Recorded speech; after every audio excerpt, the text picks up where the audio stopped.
Los asombrosos secretos de la bomba atómica. Historias poco conocidas que cambiaron el mundo.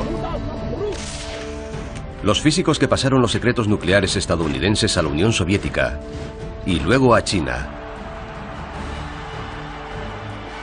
El israelí que reveló al mundo los secretos nucleares de su país.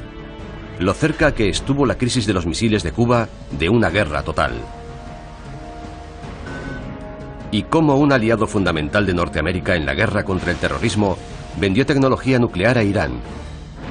Descubran revelaciones sorprendentes sobre la aterradora proliferación de las armas nucleares.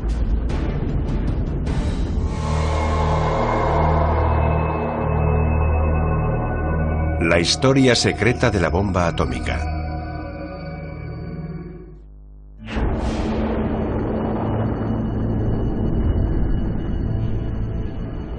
Es una escena de un poder sobrecogedor. Un resplandor de luz cegadora. Una onda expansiva devastadora.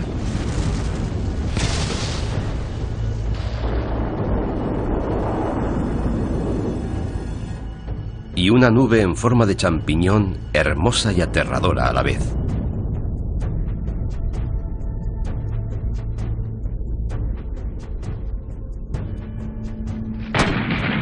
Aunque las guerras han existido a lo largo de toda la historia de la humanidad, debido a la creación y proliferación de armas atómicas, ahora somos capaces de destruir nuestro mundo.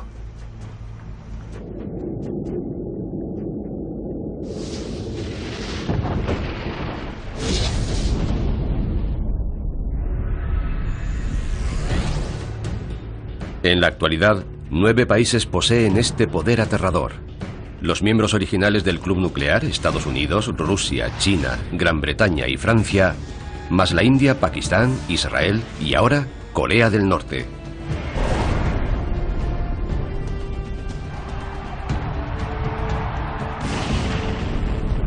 La capacidad de crear destrucción nuclear masiva ha pasado de las manos de las grandes naciones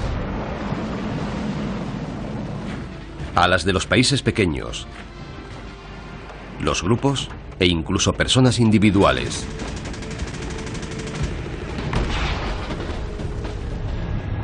Desde que se crearon las armas nucleares, la amenaza de usarlas ha actuado como un potente elemento disuasorio y han sido un símbolo de estatus. En Oriente Medio, Irán y algunas naciones árabes se afanan por desarrollar su capacidad nuclear. Aunque hay un país de Oriente Próximo que posee armas nucleares desde hace más de 40 años, Israel. ¿Cómo ha conseguido este país diminuto uno de los mayores y más secretos arsenales nucleares del mundo? Es una historia de espías, connivencia y engaños. Un ejemplo más de la forma característica en que las armas nucleares se han extendido por el planeta. El programa nuclear israelí comenzó de la mano del programa francés en la década de los 50, cuando Israel y Francia decidieron que no podían confiar en el paraguas nuclear estadounidense. En 1957, con la ayuda encubierta de Francia, los israelíes comenzaron a trabajar en un complejo ultrasecreto en Dimona, en el interior del desierto de Negev. Los israelíes debían proporcionar la tecnología y los científicos, mientras que Francia se ocuparía de la parte industrial. Pero cuando los vuelos de los U-2 revelaron la construcción de Dimona, Norteamérica comenzó a sospechar. La administración Kennedy pidió a Israel que abriera Dimona a los inspectores norteamericanos. Querían mandar representantes a examinar la instalación, esperando confirmar que los israelíes no tenían un programa secreto para construir armas nucleares. Pero lo tenían. Así que Israel diseñó un plan ingenioso. Los israelíes decidieron construir una sala de control falsa. Estaba equipada con medidores e indicadores falsos que tenían el aspecto de los de un reactor de investigación legítimo. Los inspectores norteamericanos, que no hablaban hebreo, realizaron una visita guiada por las instalaciones. Recorrieron la falsa sala de control, pero como habían ocultado con paredes parte de la instalación, los visitantes de la sala de control no llegaron a saber el tamaño real de la instalación. Dijeron a los inspectores norteamericanos que no podían visitar el reactor por razones de seguridad. La instalación israelí tenía una planta subterránea de procesado con ascensores secretos, cuya existencia los inspectores norteamericanos no llegaron ni a sospechar. Los israelíes estaban literalmente desarrollando su programa nuclear bajo los pies de los inspectores norteamericanos. Los expertos creen que en la época de la Guerra de los 6 Días, en 1967, Israel había ensamblado ya 2 artefactos nucleares. Israel es un miembro secreto del Club Nuclear. Y si la situación hubiera empeorado mucho, Israel podría haber detonado un artefacto nuclear en Egipto y otro en Siria.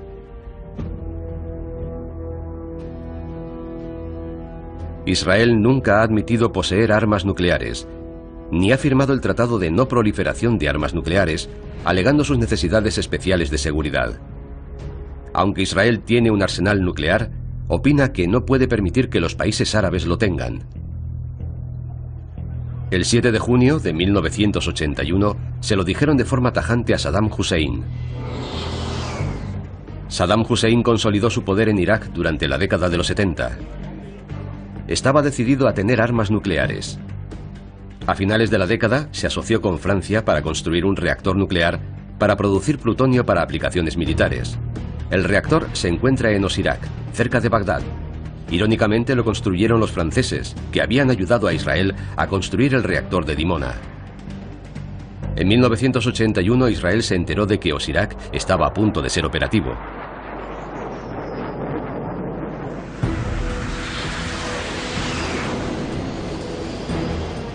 En una incursión temeraria, los aviones de combate israelíes cruzaron el espacio aéreo de Jordania y Arabia Saudí sin recibir resistencia. Volando a pocos metros de altitud sobre el desierto, para evitar ser detectados por los radares, llegaron al reactor y lanzaron andanadas de bombas de 900 kilos. Las bombas israelíes acabaron para siempre con Osirak. El ataque se produjo antes de que la instalación se pusiera en marcha para evitar la lluvia radiactiva. Israel seguía expandiendo en secreto su arsenal nuclear, aunque se negaba a reconocer su capacidad nuclear. Pero a causa de una historia poco conocida y digna del mejor guión de Hollywood, en 1986 a Israel se le cayó la careta. Mordecai Vanunu era un ingeniero de nivel medio que trabajaba en la instalación de Dimona. Era contrario al programa israelí de armas nucleares. Vanunu hizo a escondidas fotografías y dibujos del material más secreto de la planta y lo llevó a Londres, Inglaterra.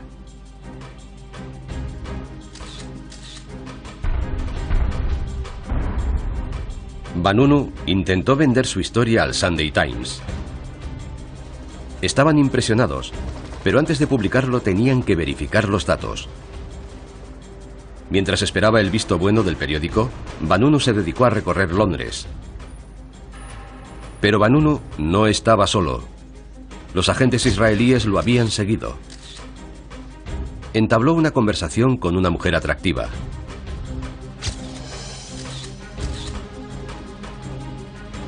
Se volvieron a ver al día siguiente. La mujer convenció a Vanunu para que se fuera con ella a Roma, donde su hermana tenía un apartamento. Y cuando llegaron...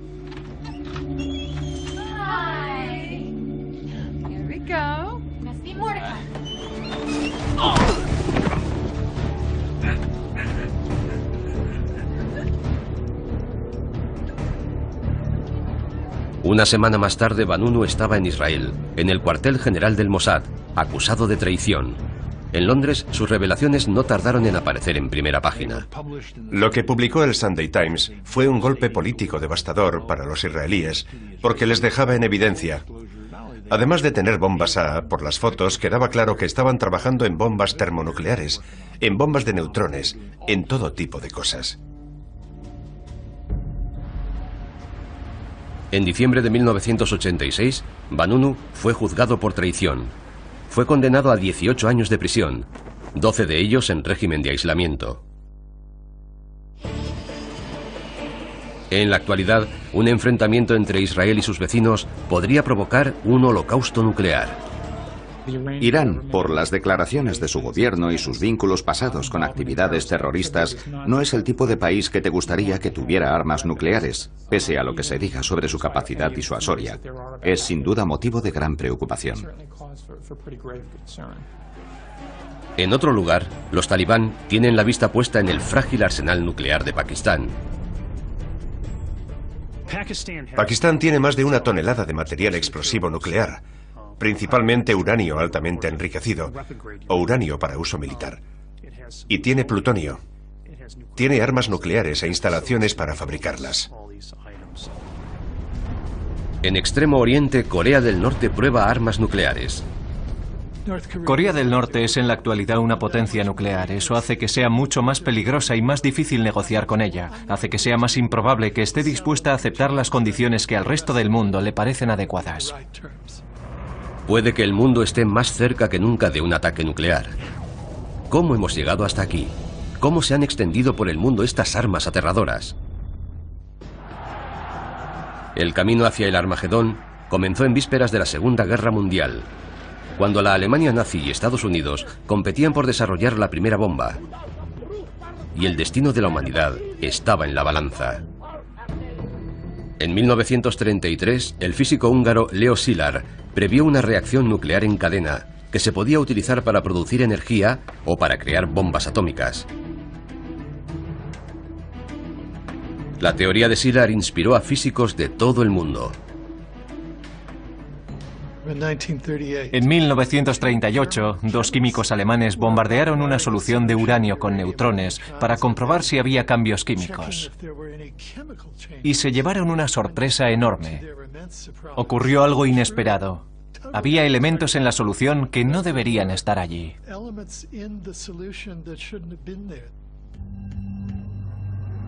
Los neutrones habían escindido el uranio, dando como resultado una liberación de energía masiva y desconocida hasta entonces. Rápidamente, por todo el mundo, la gente se dio cuenta de que si aplicando un poco de energía podías obtener a cambio una cantidad enorme, se podía fabricar una bomba increíble.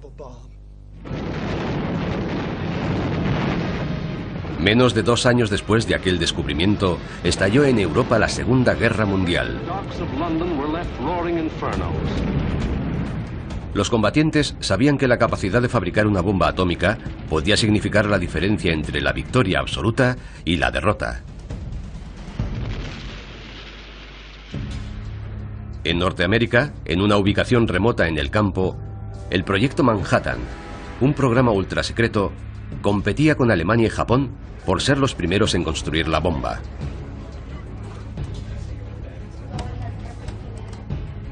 Algunos de los físicos más brillantes del mundo, muchos de ellos refugiados, trabajan en este laboratorio militar de Los Álamos, Nuevo México. Durante la guerra, los científicos de Los Álamos no sabían lo que pasaba en Berlín. Sospechaban que estaban haciendo progresos enormes, porque habían sido los iniciadores. Su preocupación estaba justificada. Los aliados sabían que los esfuerzos de Alemania eran grandes y que podían dar resultados pronto, pero los alemanes necesitaban agua pesada, almacenada en la planta de Norsk, en la Noruega ocupada. Para hacer funcionar el reactor necesitaban grafito muy puro o usar agua pesada como moderador. La planta de agua pesada de Norsk tuvo una importancia enorme en el desarrollo de la guerra y también en la seguridad de la civilización occidental. En una osada acción de comando, los aliados destruyeron la planta.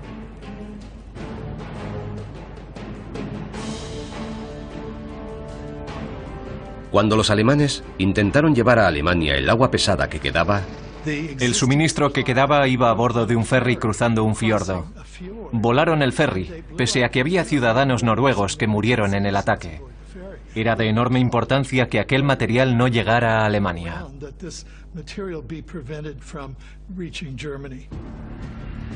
Pero los alemanes no eran los únicos enemigos que buscaban dominar el mundo. En la década de 1940 los japoneses también participaban en la carrera por construir la bomba atómica. El profesor Yoshio Nishima, un ex socio de Albert Einstein, estaba al frente de los esfuerzos japoneses. El 9 de marzo de 1945, Estados Unidos envió 300 B-29 a Tokio. En lo que se denominó el ataque aéreo más destructivo de la historia, el napalm prendió fuego a 41 kilómetros cuadrados de Tokio. Más de 88.000 japoneses murieron en una sola noche. Tras el ataque, había un propósito oculto. El bombardeo destruyó también la planta nuclear japonesa, justo cuando el separador térmico estaba a punto de ser conectado.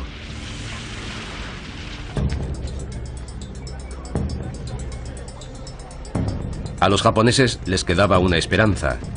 Pidieron material nuclear a Alemania y en marzo de 1945 fueron enviados a Japón 540 kilos de uranio sin procesar.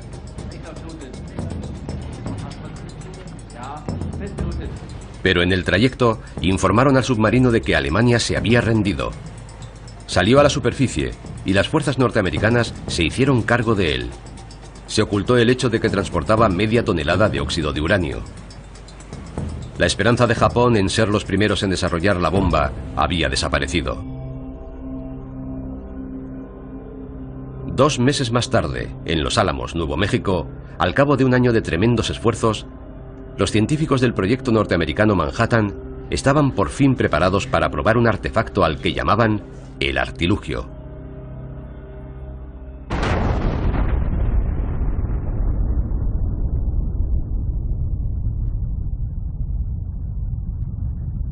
Años más tarde, el director del proyecto, J. Robert Oppenheimer, reflexionó sobre aquel aciago día. I remembered the line from the Hindu scripture, the Bhagavad Gita. Now I am become death, the destroyer of worlds. I suppose we all thought that, one way or another. Era el comienzo de una nueva era. Lo que los líderes del proyecto Manhattan no sabían era que los planos de su bomba ya estaban en manos de los soviéticos. Los soviéticos se habían infiltrado en secreto en Los Álamos. En 1933, después de un choque violento con los nazis, Klaus Fuchs, un físico alemán brillante, huyó a Inglaterra. Cuando las autoridades británicas revisaron su historial, sus sentimientos antinazis les convencieron de que no era un peligro. Comenzó a trabajar ayudando a los británicos a desarrollar la bomba. Pero en secreto, Klaus Fuchs era un comunista convencido. Desde Inglaterra se envió un grupo de científicos a Los Álamos. No los investigamos. Supusimos que los británicos lo habían hecho. A cada persona se le permitía saber solo lo estrictamente necesario para hacer su trabajo. Klaus Fuchs, el científico y espía, trabajaba en la zona más confidencial del laboratorio militar.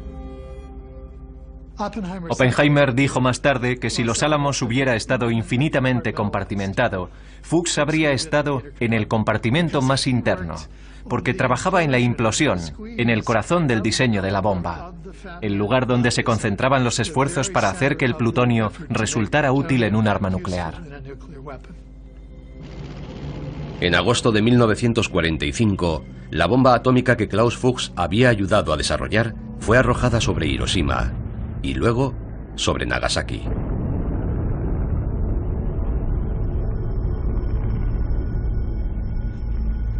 Murieron más de 200.000 personas.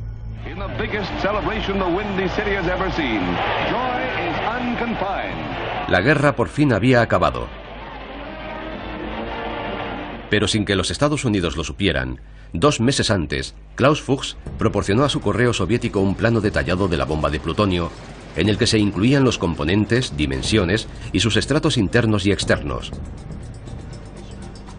Esencialmente todo lo que los soviéticos necesitaban para hacer ellos una bomba. Tenían el diseño de la bomba, tenían el diseño del sistema de enriquecimiento de uranio, tenían el diseño de los sistemas de separación electromagnética. Durante más de 40 años se creyó que Klaus Fuchs había sido el único científico espía en Los Álamos. Pero en 1995 se descubrió que había habido otro. Su nombre, Theodore Hall, el científico más joven de los Álamos. En 1944, Hall entregó a los soviéticos información sobre el diseño de la bomba de implosión, que validaban los datos de Fuchs.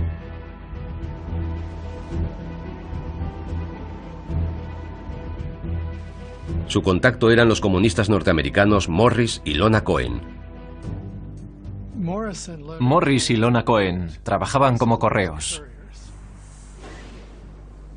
Recogían información de espías en varios lugares y la transmitían a la embajada rusa en Nueva York.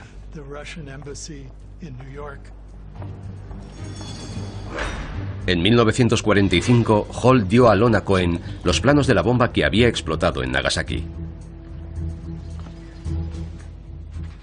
Los escondió en una caja de Kleenex que llevaba con ella. En el tren de regreso al este, se dio cuenta aterrorizada de que había personal del Servicio de Información Militar revisando el equipaje de todo el mundo. Llevaba los planos encima. Reaccionó con una rapidez y seguridad asombrosas. Fingió que había perdido el billete. Comenzó a llorar. Sacó un Kleenex y se sonó la nariz. Cuando se acercó el agente, le ofreció la caja de Kleenex, lo que por supuesto le hizo pensar que no había nada en ella. Después de que rebuscara y encontrara el billete, el agente le devolvió la caja.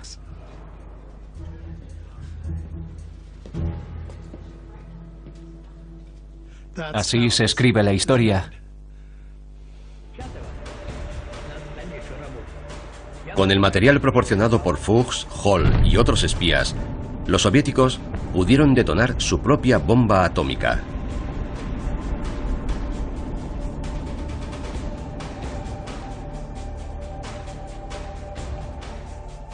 Cuando los soviéticos probaron su primera bomba en agosto de 1949, fue una gran sorpresa para nosotros. Pensábamos que tardarían al menos 5 años en tener la bomba. Cundió el pánico en Washington. Se tenía la sensación de que se había inclinado la balanza. Fue el comienzo de la carrera armamentista global. Todo país grande sería en lo sucesivo miembro de un club exclusivo o un aspirante frustrado. El bazar de las armas nucleares había abierto.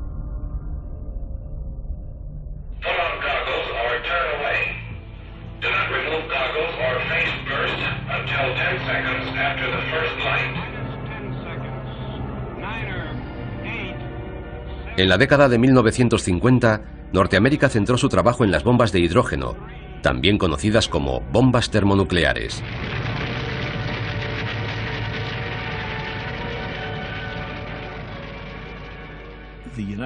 Los Estados Unidos habían comenzado a detonar con gran éxito bombas termonucleares enormes en el Pacífico.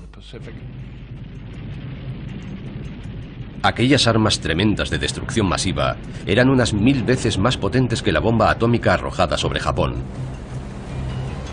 En 1954, en la prueba Bravo, en el atolón de Bikini, Norteamérica hizo explotar el artefacto termonuclear más potente que se había detonado hasta entonces. Los soviéticos todavía no comprendían esa tecnología, pero lo iban a hacer. Además de Klaus Fuchs y Ted Hall, los soviéticos tenían otro agente muy importante infiltrado en los Álamos. Su nombre clave era Perseo. Después de la guerra, Perseo dejó de espiar para los soviéticos. Pero en la década de 1950 lo volvieron a necesitar. Perseo era un misterio. A finales de los años 40 había dejado de operar. Trabajaba en los Álamos e hizo contribuciones importantes al mundo de la física. Supongo que se mantuvo al margen del espionaje hasta que los soviéticos le dieron un toque en el hombro en 1954. Thomas Reed cree que Perseo proporcionó a los soviéticos la información clave que necesitaban para fabricar una bomba termonuclear. En el caso de las termonucleares, al hablar con los científicos soviéticos bastaba una comida informal y un par de frases. Eran muy buenos científicos y conocían el tema. En 1955, una vez conseguida la información secreta que necesitaban, los soviéticos volvieron a sorprender a los norteamericanos al detonar una bomba termonuclear de 2 fases en su campo de pruebas de Kazajistán. La carrera armamentista entre Norteamérica y Rusia estaba a punto de pisar el acelerador a fondo. Pero no eran los únicos que trabajaban con ahínco para desarrollar armas termonucleares. China también participaba en secreto en la carrera. Then came war from the north, unprovoked and without warning. In June 1950, the North Korean Communist Forces... Cuando estalló la guerra de Corea en 1950, China tenía buenas razones para codiciar una bomba nuclear.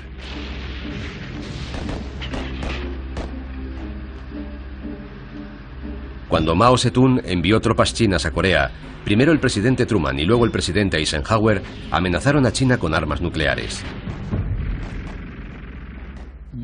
Mao decidió fabricar armas nucleares en el 55.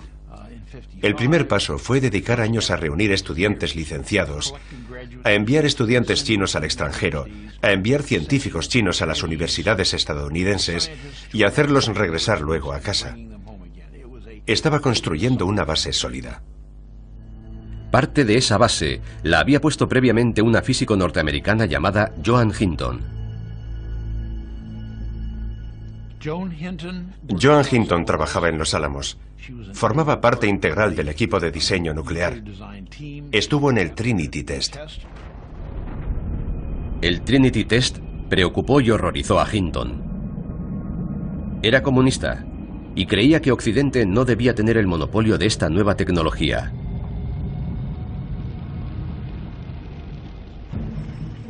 En 1948, Hinton se trasladó a China y entró en contacto con comunistas chinos. Joan Hinton tenía acceso a información sobre el diseño de la bomba y llevó sus conocimientos a China. Tenía sin duda conocimientos que pudieron ayudar a China a dar los primeros pasos. Hinton afirma que se fue a China para renunciar a los Estados Unidos y alejarse de la bomba atómica. Mantiene que no compartió secretos con los comunistas. En la actualidad trabaja en una granja en las afueras de Pekín. No tengo pruebas irrefutables, pero estuvo allí, simpatizaba con ellos, se integró con ellos. Y en la actualidad vive en China. Para mí está muy claro que tuvo que haber informado a la comunidad científica china sobre lo que estaba pasando en Los Álamos. Mao también recibía ayuda del líder de los soviéticos, Nikita Khrushchev, su aliado en contra del capitalismo occidental. La ayuda de Khrushchev a los chinos no se limitó a enviar planos. Mandó también todo un ejército de expertos. Las grandes estrellas del programa nuclear soviético dieron conferencias sobre extracción, molido y procesado de uranio, enriquecimiento de uranio, construcción de reactores, diseño de armas, hidrodinámica, explosivos potentes, todo el abanico. Los soviéticos estaban a punto de entregar a los chinos un prototipo de la bomba. Pero en 1958, cuando Nikita visitó a Mao para concluir su acuerdo nuclear, las relaciones se agriaron. A Mao no le gusta el deseo soviético de controlar la política exterior china. Nikita aconsejó a Mao que no invadiera Taiwán, temiendo represalias nucleares de Norteamérica. Pero Mao le dijo que el posible altísimo número de bajas chinas no le importaba. Hablaron sobre la actitud de Mao frente a la guerra nuclear. Mao decía, pueden morir unos cuantos millones de chinos. ¿Y qué? Khrushchev pensó, este tipo ha perdido el juicio, no pienso seguir apoyándolo. Khrushchev se lo pensó mejor antes de armar a un país de su frontera sur tan densamente poblado. Un país que en el futuro se podía convertir en enemigo. Comenzó a retirar a sus científicos. El personal clave se empezó a ir de vacaciones y no regresaba. Los chinos con los que hablamos nos dijeron que recibían muchos datos, pero que el reactor no acababa de funcionar. Los soviéticos habían proporcionado a los chinos datos incorrectos. Pero Mao y los chinos estaban a punto de conseguir la información correcta de una fuente muy fiable. Se trataba de Klaus Fuchs, el excientífico de Los Álamos, que había espiado para los rusos hacía una década. La tecnología nuclear se propagó de forma asombrosa. Klaus Fuchs había sido espía durante la guerra. Fue detenido y confesó. Lo mandaron a la cárcel durante una década. En 1959, Klaus fue liberado por buena conducta 5 años antes de cumplir la condena. Se trasladó a Dresden, Alemania Oriental, para dar clases de física. ¿Pero a quién enseñaba física? Una de las primeras visitas que recibió aquel verano fue la de Kian Sankiang, el director del programa nuclear soviético. El verano del 59, Klaus Fuchs proporcionó a los chinos mucha información sobre cómo funcionaban los álamos.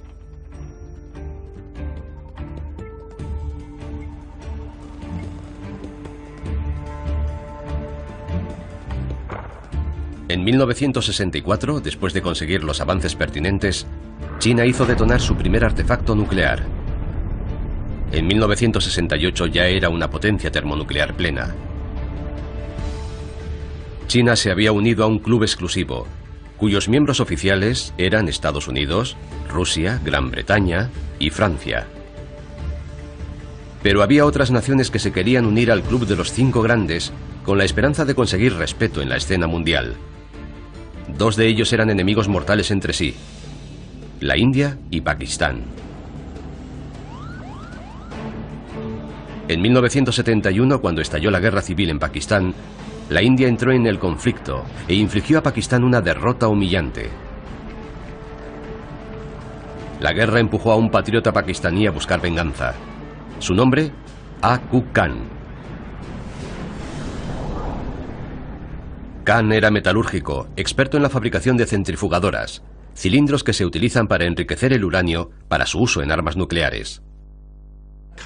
Khan no diseñó la bomba. Lo que consiguió Khan fue algo fundamental para crear un arsenal nuclear: desarrollar la tecnología para enriquecer el uranio. Descubrió cómo utilizar las centrifugadoras. Khan vivía en Holanda y trabajaba para una empresa holandesa relacionada con el enriquecimiento del uranio. Decidió ayudar en secreto a su patria. Comenzó a recolectar tecnología nuclear en Europa porque en ella se estaba desarrollando la tecnología para enriquecer uranio para los reactores. Comenzó a tomar notas en el 72, 73 y 74. Khan tenía acceso a una de las instalaciones nucleares más confidenciales y secretas de Europa. Y aunque tenía acceso limitado, fallos de seguridad le permitieron acceder a áreas muy restringidas.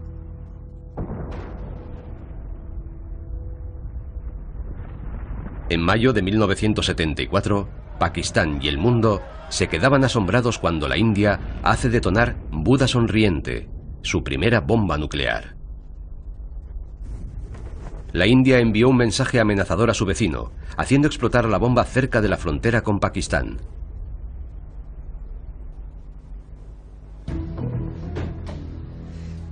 Khan comenzó a pasar información confidencial a una red de espías pakistaní en Holanda.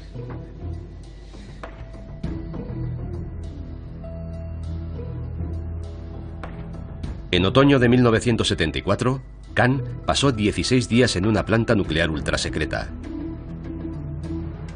Se movió con libertad por las instalaciones tomando gran cantidad de notas. Aquellas notas y dibujos llegaron a Pakistán.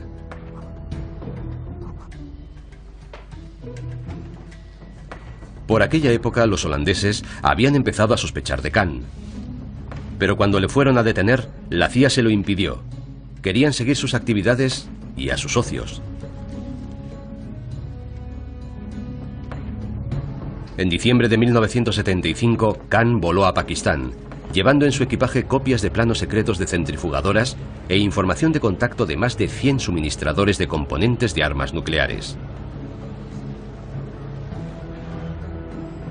A lo largo de la década siguiente, Pakistán trabajó para desarrollar una bomba nuclear detrás de los muros de su instalación secreta en Quetta. Pero Pakistán no iba a estar solo. Iba a tener la ayuda de un amigo extranjero, China. El líder chino Deng Xiaoping estaba plenamente decidido a ayudar a Pakistán en la lucha contra su enemigo común, la India. Con la ayuda de China, Pakistán probó su primer artefacto nuclear en 1998. Había un nuevo miembro en el club. La bomba era una bomba diseñada en China. La primera prueba de una bomba pakistaní se realizó en China. Pero China no solo ayudaba a Pakistán. Deng Xiaoping dio inicio de forma deliberada a la proliferación de armas y material nuclear en el mundo musulmán y marxista. Apoyó la creación de reactores secretos en Argelia, la instalación de misiles en Arabia Saudí y el envío de tecnología a Corea del Norte. Thomas Reed cree que Deng Xiaoping tenía un motivo secreto. ¿Por qué? ¿Por qué ofreció tecnología a Corea del Norte? ¿Por qué armó a Argelia? ¿Por qué mandaba material a todas partes? En mi opinión, Deng Xiaoping pensaba que si debido a la propagación de la tecnología hubiera una explosión nuclear en algún lugar del mundo occidental que no tuviera huellas chinas, le resultaría beneficioso. Los chinos serían los últimos que quedarían en pie. El miedo a una guerra nuclear ha impedido que se produzca, al menos hasta ahora. Pero una vez estuvimos muy cerca, más cerca de lo que nadie pensó en aquel momento. El 15 de octubre de 1962, las fotografías de reconocimientos estadounidenses revelaron que en Cuba se estaban construyendo misiles soviéticos. El presidente John Fitzgerald Kennedy pidió su eliminación. Pero había más en camino. Los Estados Unidos iniciaron un bloqueo naval para impedir su llegada. La crisis empeoraba cada día. Nadie daba un paso atrás. Estuvimos muy cerca de la guerra. Fui testigo directo. Pertenecía al servicio secreto y en aquella época estaba destinado en los Estados Unidos. Cuando vi los barcos soviéticos acercarse a las costas cubanas con misiles, me di cuenta de que era un tema grave. ¿Quién pararía primero? Pero Norteamérica tenía una ayuda oculta en Moscú. Una de las fuentes de aquella época era el coronel Oleg Penkovsky, que tenía muy buena relación con el alto mando militar soviético de la época. Pasó información a los Estados Unidos que, por lo que sé, permitió a la Casa Blanca mantenerse firme. Oleg le dijo a Washington cuántos misiles tenían los soviéticos. Reveló además información crucial sobre los problemas que tenían los soviéticos con el sistema de guiado de los misiles. La información proporcionada por Oleg demostraba que los soviéticos no eran tan fuertes como querían hacer creer a los norteamericanos. Eso dio a Kennedy la confianza para mantenerse firme frente a Khrushchev.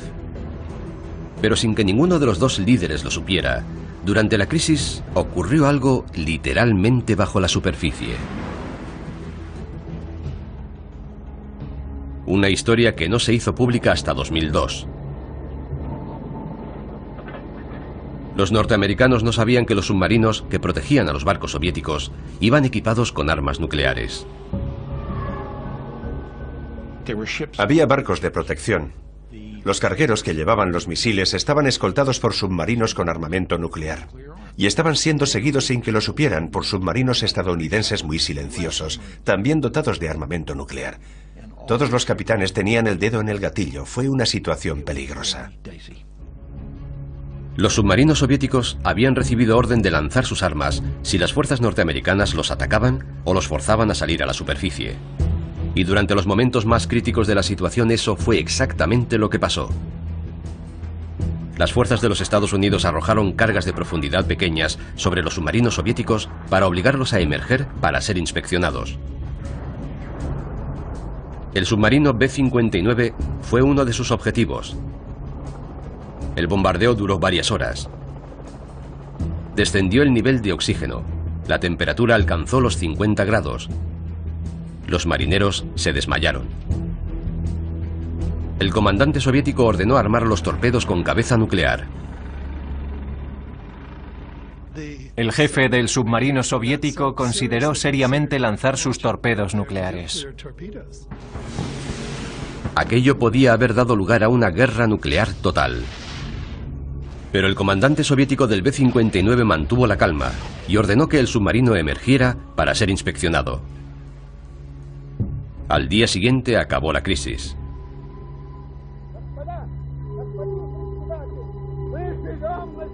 Durante las 2 décadas siguientes, la aceleración de la carrera armamentista entre Estados Unidos y la Unión Soviética iba a alcanzar un ritmo desenfrenado. La carga de financiar el arsenal nuclear fue una de las razones de la caída de la Unión Soviética. Y cuando cayó, se puso en riesgo uno de los materiales más secretos y peligrosos del mundo. La desintegración de la Unión Soviética en el 91 tuvo repercusión en varios frentes. Para empezar, las armas nucleares estaban desplegadas en Ucrania y Kazajistán. 6.000 armas nucleares. Costó 5 años convencerlos de que se las vendieran a Rusia. Las vendieron por dinero, por combustible y otros favores. Además, suponía salir de la lista de objetivos de los Estados Unidos. Una cosa era controlar los misiles en sí, y otra, controlar el material de fisión que los hacía funcionar. De pronto el material estaba repartido por todas partes. Los archivos no eran en absoluto precisos. Nos encontramos ante el hecho de que teníamos que ayudar a los países de la ex Unión Soviética a poner en lugar seguro una cantidad enorme de material nuclear repartido por todo el país. En 1993 llegaron a los Estados Unidos rumores de que en la ciudad de Ulva, Kazajistán, se almacenaban en instalaciones poco seguras unos 600 kilos de uranio. Cantidad suficiente para hacer más de 25 bombas nucleares.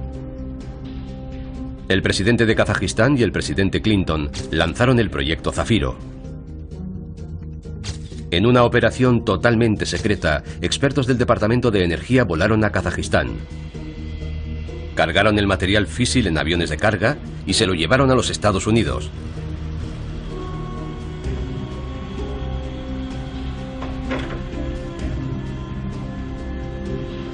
Pero se cree que no todo el uranio llegó a los Estados Unidos. La operación se hizo pública 2 años después y el Washington Times publicó que en el cargamento faltaban 54 kilos. Produjeron toneladas y sabían dónde estaba el 99,9%, lo cual está bien, pero el 0,1% de varias toneladas sigue siendo suficiente para hacer decenas de bombas nucleares. Y a finales de la década de 1990 eso resultaba un problema serio, porque el uranio, el material y la tecnología para armas nucleares era un bien muy preciado en el mercado negro mundial. El padre de la bomba islámica de Pakistán, Aku Khan, dirigía el espectáculo.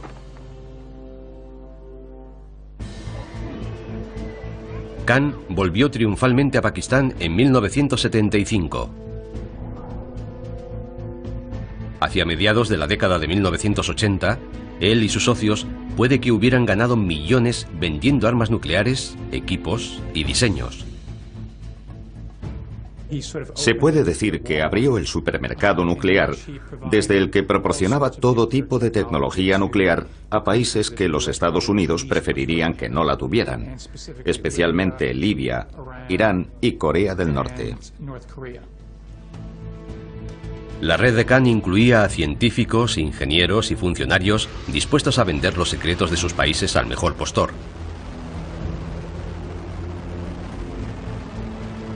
Pero el dinero no era el único objetivo. El Pakistán Islámico ayudaba a otros países de su misma fe, algunos de ellos enemigos de Norteamérica. Después de los ataques del 11 de septiembre de 2001, salió a la luz que 2 científicos nucleares pakistaníes con fuertes vínculos con Khan se habían reunido con líderes de Al-Qaeda en 2000 y 2001. Los científicos pakistaníes habían tratado de hacer llegar de contrabando a Al-Qaeda material nuclear procedente de Rusia y Asia Central. Hay informaciones que apuntan incluso a que en abril de 2003, Aku Khan viajó a Afganistán para reunirse con Osama Bin Laden. Los servicios de información internacionales llevaban 20 años siguiendo a Khan. Es una historia triste que los servicios secretos estadounidenses, que sabían lo que hacía Khan desde hacía 20 años, no dijeran a la gente de operaciones que lo arrestaran o lo mataran. Los Estados Unidos habían cerrado los ojos ante las actividades de Khan debido a la ayuda que Pakistán prestaba en la lucha contra Al-Qaeda y los talibán. Pero la situación estaba a punto de cambiar. En octubre de 2003, los servicios secretos norteamericanos interceptaron un barco alemán con destino al programa secreto de armas nucleares libio. Contenía material de centrifugadoras para enriquecer uranio. Era parte del programa completo de armas nucleares que Khan había vendido a Libia. Respondiendo a la presión internacional, Pakistán arrestó a Khan. Confesó que vendía tecnología nuclear, y no solo a Libia, sino también a Irán y Corea del Norte. El gobierno pakistaní negó tener conocimiento de las actividades de Khan. Y el presidente George Bush aceptó oficialmente las explicaciones del presidente Musharraf, su aliado en la guerra contra los talibán. Aku Khan se disculpó públicamente.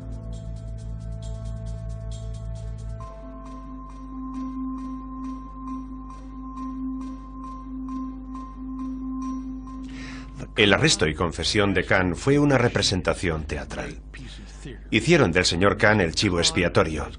Los militares, la industria, los laboratorios y los científicos pakistaníes al completo estaban involucrados en el chanchullo de la transferencia de tecnología.